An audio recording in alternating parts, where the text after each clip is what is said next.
nommer 13 vra iemand, wie moet ons aanspreek in ons gebed?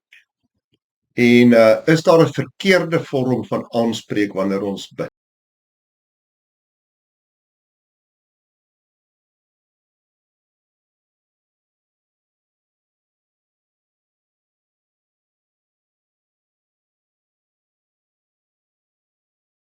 Die Bybel gee vir ons 'n antwoord of 'n aanduiding wanneer Jesus ons leer bid in Lukas 11 vers 1 en 2.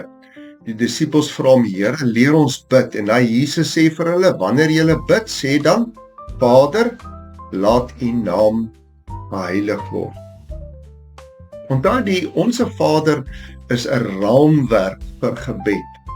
En in hierdie raamwerk vir gebed leer Jesus ons om die Vader aan te spreek. Vader beteken ons het 'n verhouding met hom. Dit impliseer dat ons kinders is. Dit impliseer intimiteit en nabyheid.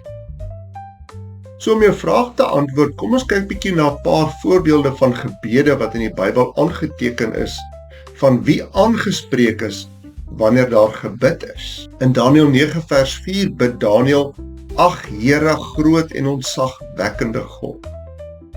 In Nehemia 2 bid Nehemia, Ag Here, God van die hemel.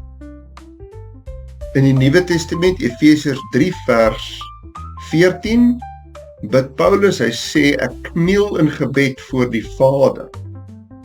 Johannes 17 vers 1, die hoëpriesterlike gebed van Jesus, begin hy bid en sê, Vader, die tyd het gekom. En in Filippense 1 vers 3 bid Paulus, ek dank my God. In al hierdie Bybelse voorbeelde sien ons dat die eerste persoon van die drie-eenheid, naamlik God die Vader, aangespreek word. In die Nuwe Testamentiese gebede word daar na Jesus verwys en geen geheim word daarvan gemaak om Jesus ook as Here aan te spreek en hom dieselfde autoriteit en gesag te gee as die Vader. In Openbaring lees ons dat daar voor Jesus gekniel word, dat die engele hom aanbid en hom bewonder, dat mense, dat die 24 ouderlinge en die hemelse leerskare voor Jesus buig en kniel en erken en hom aanbid. Wat die Heilige Gees betref, ek lees nêrens in die Bybel dat iemand tot die Heilige Gees gebid het nie. Ons leer eerder in Romeine 8 vers 26 dat die Heilige Gees ons swakhede te hulp kom en ons leer hoe om te bid. Dit beteken nie dat ons nie die Heilige Gees mag aanspreek in gebed. Jy vra of daar 'n verkeerde aanspreekvorm in gebed is.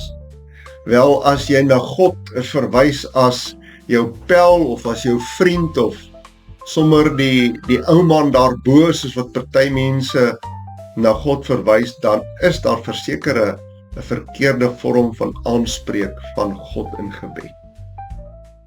God is nie ons pel of ons vriend nie. Ons kan nie familier raak met God nie. Gebed is 'n vorm van om onsself te verneder en te buig en erkenning aan God te gee, bewondering vir hom te gee. Kom ons bid saam. Vader, ons het bewondering vir U.